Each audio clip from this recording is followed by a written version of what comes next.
ಬಹಳ ಜನ ಎಲ್ಲ ಕಲಾವಿದರೆಲ್ಲ ಮಾತಾಡಿದ್ದಾರೆ, ಇನ್ನು ಚೀಫ್ ಮಿನಿಸ್ಟರ್ ಕೂಡ ಮಾತಾಡಿದ್ದಾರೆ. ಉತ್ತಮ ಸಾಹಿತ್ಯ, ಸಂಗೀತ, ಸಿನಿಮಾ, ನಮ್ಮ ಸಂಸ್ಕೃತಿನೇ ನಮ್ಮ ದೇಶದ ಒಂದು ದೊಡ್ಡ ಆಸ್ತಿ. ಈ ಹಿನ್ನೆಲೆಯಲ್ಲಿ ಇವತ್ತೆಲ್ಲ ಚಿತ್ರರಂಗ ನಡೀತಾ ಇದೆ. ಸರ್ವೆ ನೋಡಿದ್ದೀನಿ ನಾನು ಇದ್ರ ಬಗ್ಗೆ. ಸುಮಾರು 18% ಪಾಪ್ಯುಲೇಷನ್ಗೆ ಎಂಪ್ಲಾಯ್ಮೆಂಟ್ ಕ್ರಿಯೇಟ್ ಮಾಡೋದು ನಮ್ಮ film industry. Direct indirect employment create ಮಾಡೋಂಥದ್ದು ಫಿಲಂ ಇಂಡಸ್ಟ್ರಿ. ನಾನೊಬ್ಬ ಎಕ್ಸಿಬಿಟರ್ ಆಗಿ ಬೆಳೆದವನು. ಊರಲ್ಲಿತ್ತು, ಬಿಟ್ಬಿಟ್ಟೆ ಎಲ್ಲ ನಮ್ಮ ಟೂರಿಂಗ್ ಟ್ಯಾಕೀಸ್ಗಳು ಇಟ್ಕೊಂಡಿದ್ದೆ.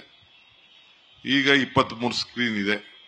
ಆ 23 ಸ್ಕ್ರೀನಲ್ಲಿ ಒಂದಿನನೂ ಕೂತ್ಕೊಂಡು ನೋಡೋಷ್ಟು ನನಗೆ ಭಾಗ್ಯ ಸಿಕ್ಲಿಲ್ಲ, ಟೈಮ್ ಸಿಕ್ಲಿಲ್ಲ. ಸೊ ಆದರೂ ಕೂಡ ನನಗೂ ಈ ಚಿತ್ರರಂಗಕ್ಕೂ, ನನಗಲ್ಲ ಬೇಕಾದಷ್ಟು ರಾಜಕಾರಣಿಗಳಿಗೂ ಚಿತ್ರರಂಗಕ್ಕೂ ಬಹಳ ನಂಟು.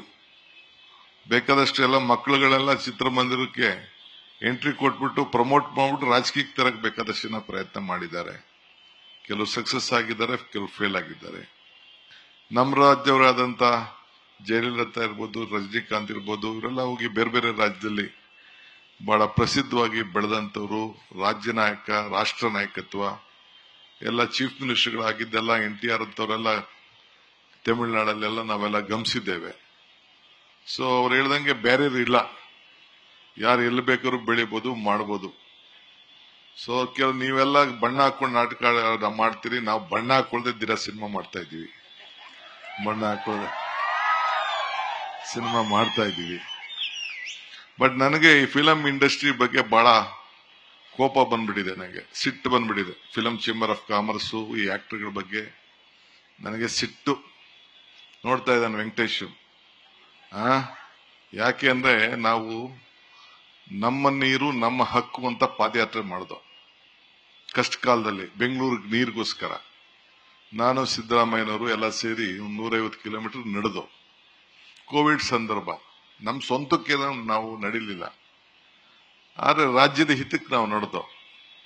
ಸಾಧು ಕೋಕಿಲ ಮತ್ತು ವಿಜಿ ಇಬ್ರು ಬಿಟ್ರೆ ಯಾರು ಪಾರ್ಟಿಸಿಪೇಟ್ ಮಾಡಲಿಲ್ಲ. ನೀವು ಅಸೋಸಿಯೇಷನ್ ಅವ್ರು ಬಂದಿದ್ರಿ, ನೀವು ಅದನ್ನ ಕಲಾವಿದರ ಪೈಕಿ ಕೇಳ್ತಾ ಇದ್ದೀನಿ. ನೀವೆಲ್ಲ ಮ್ಯಾನೇಜ್ಮೆಂಟ್ ಅವ್ರು ಕೆಲವರು ಬಂದಿದ್ರಿ, ಚೇಂಬರ್ ಅವ್ರು, ನಾನೇ ಪರ್ಸನಲ್ ಆಗಿ ಬಂದು ಚೇಂಬರ್ ಕರೆದಿದ್ದೆ. ಸೊ ನನಗೆ ಈ ಆಕ್ಟರ್ಗಳು ಇವರೆಲ್ಲ ಕೆಲವರೆಲ್ಲ ಬಳಸ್ಕೊಳ್ತಾರೆ, ಆಮೇಲೆ ಬಿಸಾಕ್ತಾರೆ. ಸೊ ಹಂಗೆ ತಿಳ್ಕೊಳಕ್ ಹೋಗ್ಬಿಡಿ. ಅದಿಷ್ಟಿಗೆ ನಮ್ಮ ಸರ್ಕಾರ ಬಂದ ತಕ್ಷಣ ಫಸ್ಟ್ ಸಾಧಕು ಗಿಲಾಗೆ ಅಧ್ಯಕ್ಷರು ಮಾಡಬೇಕು ಅಂತ ನಾನು ಚೀಫ್ ಮಿನಿಸ್ಟರ್ ಇಬ್ರು ಮಾತಾಡ್ಕೊಂಡು ಅವ್ರಿಗೂ ಒಂದು ಅವಕಾಶವನ್ನು ಗುರುತಿಸ್ಬೇಕು. ನಮ್ಮ ಕಷ್ಟ ಕಾಲದಲ್ಲಿ ಯಾರು ನಿಂತ್ಕೊಂಡಿರ್ತಾರೆ ಅವ್ರು ನಾವು ಸಹಾಯ ಮಾಡಬೇಕು ಅಂತೇಳಿ ಇವತ್ತು ಅವ್ರಿಗೆ ನಾವು ಅಧ್ಯಕ್ಷರಾಗಿ ನಾವು ಮಾಡಿದ್ದೇವೆ. ಇದು ತಲೆಯಲ್ಲಿ ಇರ್ಲಿ. ನಾವಿದನ್ನು ಗಮನಿಸೋದಿಲ್ಲ ಅಂತ ಯಾರೋ ತಿಳ್ಕೊಳಕ್ ಹೋಗ್ಬೇಡಿ. ನಮ್ಗೆ ಪ್ರತಿ ನಾಡಿ ಮಿಡ್ತ ಮೂಮೆಂಟು, ಯಾರ ಮೂಮೆಂಟ್ ಏನು, ಯಾರ ರಂಗ ಏನು ಎಲ್ಲ ಕೂಡ ನಮ್ಗೆ ಅರಿವಿದೆ. ಸೊ ಜಸ್ಟ್ ನಾನು ಹಿತೈಷಿಯಾಗೂ ಹೇಳ್ತಾ ಇದ್ದೀನಿ. ನಾನು ಕೂಡ ಈ ಒಂದು ಫಿಲಂ ಫೀಲ್ಡ್ ಒಬ್ಬ ಎಕ್ಸಿಬಿಟರ್, ನಾನು one of the big exhibitor. ನಾನು ಕೂಡ ಇದನ್ನು ನಾನು ಹೇಳ್ತಾ ಇದ್ದೀನಿ. ಗೌರ್ಮೆಂಟ್ ನೀವು ಏನು ಇವತ್ತು ಕಾರ್ಯಕ್ರಮ ಪಾಪ ಒಂದು 10 ಜನ ಮಾತ್ರ ನೀವು ಪ್ರಾಮಿನೆಂಟ್ ಅವ್ರು ಕಾಣ್ತಾ ಇದ್ದೀರಿ. ಇದೇನು ಸಿದ್ದರಾಮಯ್ಯವ್ರ ಮನೆ ಪ್ರೋಗ್ರಾಮ್ ಅಲ್ಲ, DK ಶಿವಕುಮಾರ್ ಮನೆ ಪ್ರೋಗ್ರಾಮ್ ಅಲ್ಲ, ಇಲ್ಲ ಅಂದ್ರೆ ಕಿಶೋರ್ದಲ್ಲ, ಸಾಧು ಕೋಕಿಲನ್ ಪ್ರೋಗ್ರಾಮ್ ಅಲ್ಲ. ಇದು ಇಂಡಸ್ಟ್ರಿ ಪ್ರೋಗ್ರಾಮ್. ಇದು ಈ ಇಂಡಸ್ಟ್ರಿ ಪ್ರೋಗ್ರಾಮ್ಗೆ ಆಕ್ಟರ್ಗಳು, ಪ್ರೊಡ್ಯೂಸರು, ಡೈರೆಕ್ಟರ್ಗಳು, ಕಲಾವಿದರು ಬರಲಿಲ್ಲ ಅಂತಂದ್ರೆ ಯಾರು ಬರ್ತಾರೆ? ನಾವು ಬೇಕಾದ್ರೆ ಜನ ಸೇರ್ಸೋದೇನು, it is not a big thing. ಇದು ಎಲ್ಲರಿಗೂ, ಈಗ ಶಿವರಾಜ್ ಕುಮಾರ್ ಹೇಳಿದ್ರು ನಮ್ಮನೆ ಹಬ್ಬ ಅಂತ ಹೇಳಿದ್ರು. ಆ ಭಾವನೆ ಪ್ರತಿಯೊಬ್ಬ ಕಲಾವಿದರಿಗೆ, ಪ್ರತಿಯೊಬ್ಬ ಎಕ್ಸಿಬಿಟರ್ಗೆ, ಪ್ರತಿಯೊಬ್ಬ ಪ್ರೊಡ್ಯೂಸರ್ಗೆ, ಡೈರೆಕ್ಟರ್ಗೆ, ಆಕ್ಟರ್ಗೆ ಬರಲಿಲ್ಲ ಅಂತಂದ್ರೆ ಏಂತಕ್ಕೆ ಫಿಲಂ ಫೆಸ್ಟಿವಲ್ ಮಾಡಬೇಕು? ಇವತ್ತು ಇಂಟರ್ನ್ಯಾಷನಲ್ ಫಿಲಂ ಫೆಸ್ಟಿವಲ್ ಇವತ್ತು ಏನು, ನಿನ್ನೆ ತಾನೇ ನಾನು 2 ರೌಂಡ್ ಮೀಟಿಂಗ್ ಆಯ್ತು. ನಿನ್ನೆ ತಾನೇ ಇಫಾನ ಇಲ್ಲಿ ಮಾಡಬೇಕು, ಇಂಟರ್ನ್ಯಾಷನಲ್ ಫಿಲಂ ಅವಾರ್ಡ್ ಫಂಕ್ಷನ್ ಇಲ್ಲಿ ಮಾಡಬೇಕು ಅಂತೇಳಿ, ಸೌತ್ ಇಂಡಿಯಲ್ಲಿ ಮಾಡಬೇಕು ಅಂತೇಳಿ ದೊಡ್ಡ ಚರ್ಚೆ ನಡೀತಾ ಇದೆ.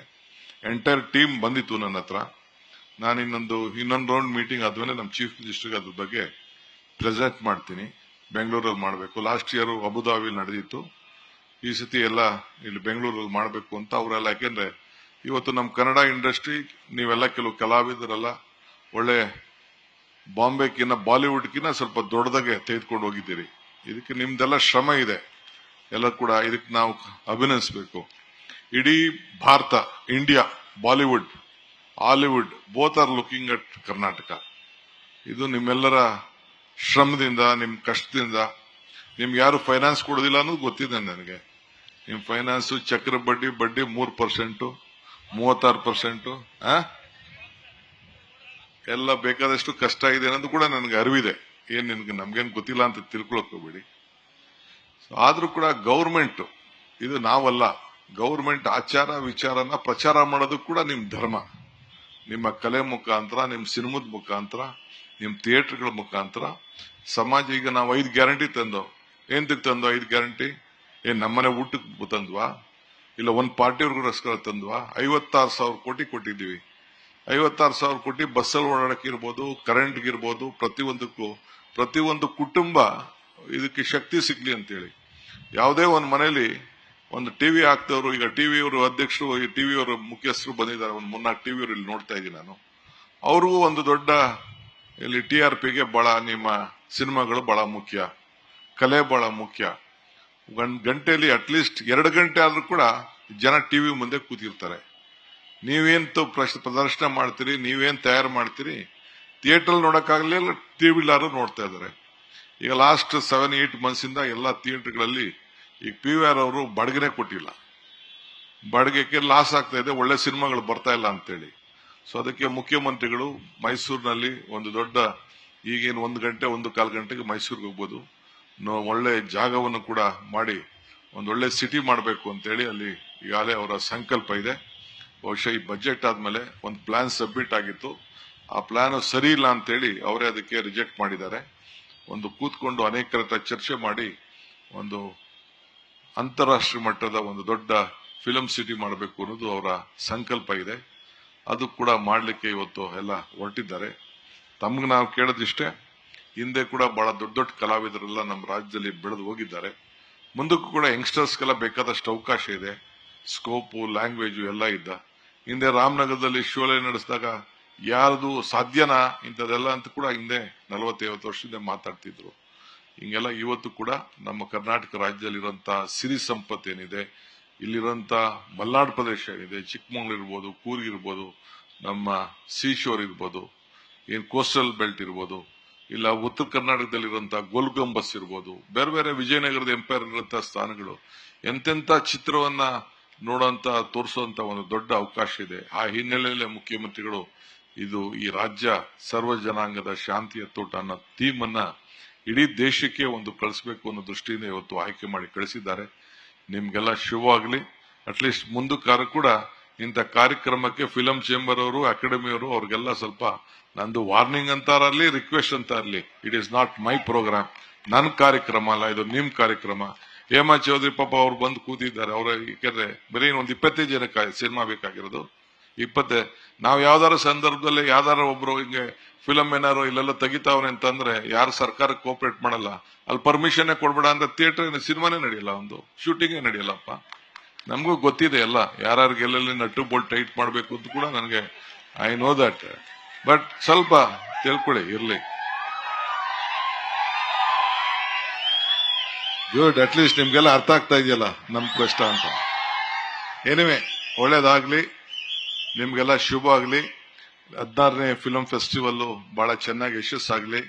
ನೋಡೋಣ, ಟೈಮ್ ಸಿಕ್ತು ಅಂತಂದ್ರೆ ನಾನು ಹೋಗಿ ಯಾವ್ದಾದ್ರು ಥಿಯೇಟರ್ ಅಲ್ಲಿ ಸಿನಿಮಾ ನೋಡಿ ಆನಂದ ಪಡ್ತೀನಿ. ಇಷ್ಟು ಮಾತ್ರ. ಹಿಂದೆ ನಾನು ಟೂರಿಂಗ್ ಸಿನಿಮಾ ನಡೆಸುವಾಗ ಗಾಂಧಿನಗರದಲ್ಲಿ ನಾನು ಹೋಗಿ ಸಿನಿಮಾ ನೋಡ್ಬಿಟ್ಟೆ ಡಬ್ಬ ಹಾಕ್ತಿದ್ದೆ. ಡಬ್ಬ ಎತ್ಕೊಂಡೋಗಿ ಗಾಂಧಿನಗರ ಬಸ್ ಸ್ಟ್ಯಾಂಡ್ಗೆ ಹಾಕಿ ಎತ್ಕೊಂಡೋಗಿ ನಮ್ಮೂರಲ್ಲಿ ಬಿದ್ದಿದ್ದು. ಸತ್ಯ ಹರಿಶ್ಚಂದ್ರ ಸಿನಿಮಾನ 14 ಸತಿನೂ 15 ಸತಿ ನೋಡಿದ್ದೀನಿ. ಹಿಂದೆ ಮದುವೆ ಆದ್ಮೇಲೆ ಮೈಸೂರಲ್ಲಿ ನಾನು ಹೆಂಡತಿನೂ ಕರ್ಕೊಂಡು ಹೋಗಿದ್ದೆ ಸತ್ಯ ಹರಿಶ್ಚಂದ್ರ ತೋರ್ಸಕ್ಕೆ ನಾನು. ಸೊ ಅಷ್ಟು ನಮಗೂ ಅಂದ್ರೆ ಈಗ ಏಜ್ ಗ್ಯಾಪ್ ಡಿಫರೆನ್ಸ್ ಜಾಸ್ತಿ ಆಗೋಯ್ತು. ಪಾಪ ಕಲಾವಿದರನ್ನ ಗುರ್ಸೋದು ನಮಗೂ ಕಷ್ಟ ಆಗ್ಬಿಟ್ಟಿದೆ. ಬಹಳ ಒಳ್ಳೊಳ್ಳೆಯವರೆಲ್ಲ ಬರ್ತಾ ಇದ್ದಾರೆ. ಅಂದ್ರೆ ಕಲೆ ಯಾರಪ್ಪನ ಆಸ್ತಿನೂ ಅಲ್ಲ, ಯಾರು ಬೇಕಾದ್ರೂ ಎಷ್ಟು ಮಟ್ಟಕ್ಕೆ ಬೆಳಿಲಿಕ್ಕೆ ಭಗವಂತ ಅವಕಾಶ ಕೊಟ್ಟಿದ್ದಾರೆ. ನಿಮ್ಮೆಲ್ಲರಿಗೂ ಶುಭ ಆಗ್ಲಿ ಅಂತ ಹಾರೈಸಿ ನಾನು ಮಾತು ಮುಗಿಸ್ತೇನೆ. ನಮಸ್ಕಾರ.